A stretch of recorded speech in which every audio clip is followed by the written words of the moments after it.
अस्सलामुअलैकुम प्यारे प्यारे व्यूअर्स, आप सब कैसे हैं। उम्मीद करती हूँ कि आप सब खैर आफियत से होंगे। आज मैं आपको एक स्टोरी कोट सुनाने जा रही हूँ। मोहब्बत। एक दफ़ा एक औरत का बच्चा गुम हो गया। वह उसे काफले में ढूंढती फिर रही थी। वो एक एक आदमी से बच्चे के बारे में पूछती, भला आखिर उसका खोया हुआ जिगर गौशे मिल गया। उसने लपक कर उसे सीने से लगा लिया, मगर उसे यकीन न आता था। वो बार बार उसका मुंह देखती और खूब प्यार करती। हर शख्स उसकी कैफियत से मुतासिर हो रहा था।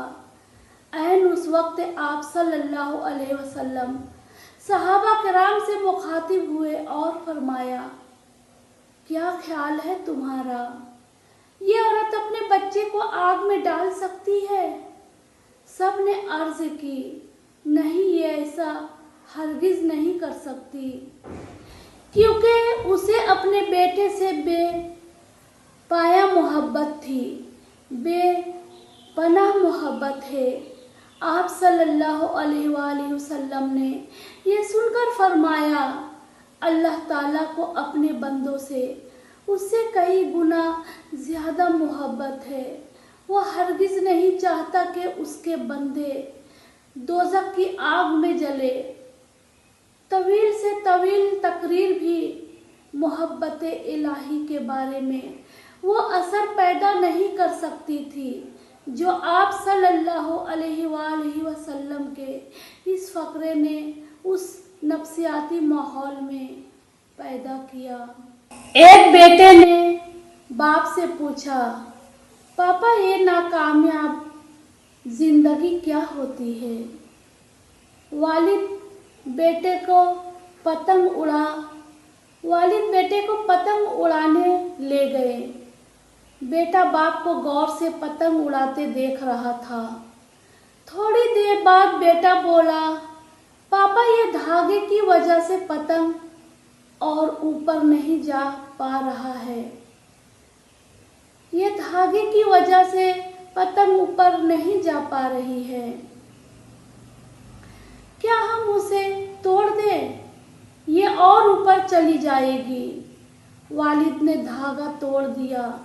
पतंग थोड़ा सा और ऊपर गई और उसके बाद लहराकर नीचे आई और वो दूर अनजान जगह पर जाकर गिर गई। तब बाप ने बेटे को जिंदगी का फलसफा समझाया। बेटा, जिंदगी में हम जिस ऊंचाई पर है, हमें अक्सर लगता है कि कुछ चीज़ें जिनसे हम बंधे हुए हैं वो हमें और ऊपर ले जाने से रोक रही हैं, जैसे घर, खानदान, नज़्म-ओ-ज़िब्त, वालिदैन वगैरह, और हम उनसे आज़ाद होना चाहते हैं। असल में यही वो धागे होते हैं जो हमें उस ऊंचाई पर बना के रखते हैं। उन धागों के बगैर हम एक बार तो ऊपर जाएंगे, लेकिन बाद में हमारी वही हसर होगा जो बिन धागे की पतंग का हुआ है।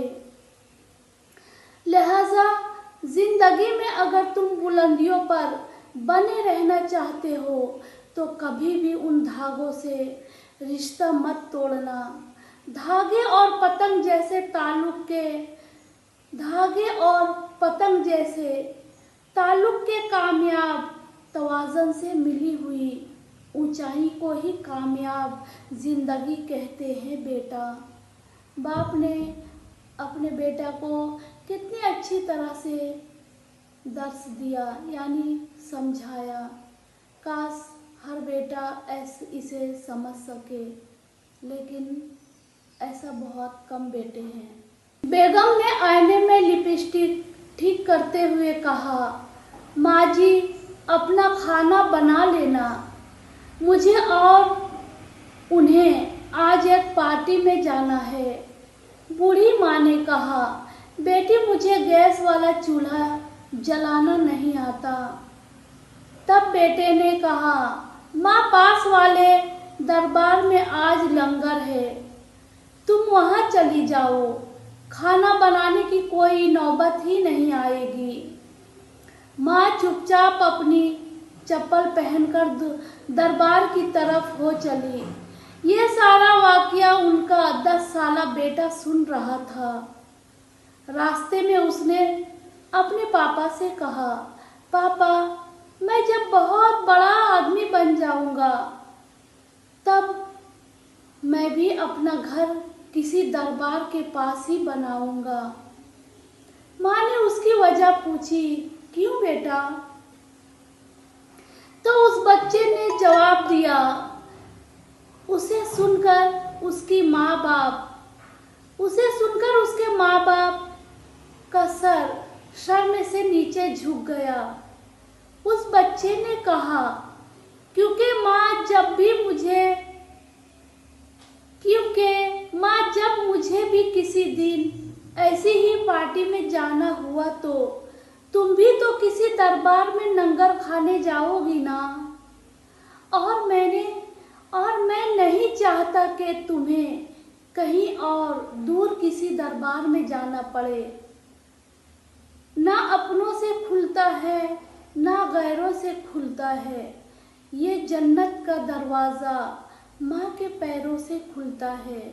लेकिन आज के यूथ को कहाँ पता।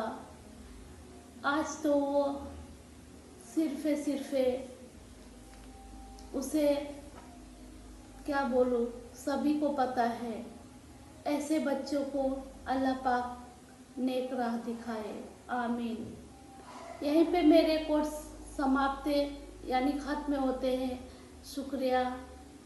खुश रहे, आबाद रहे, शाद रहे। देखने के लिए शुक्रिया।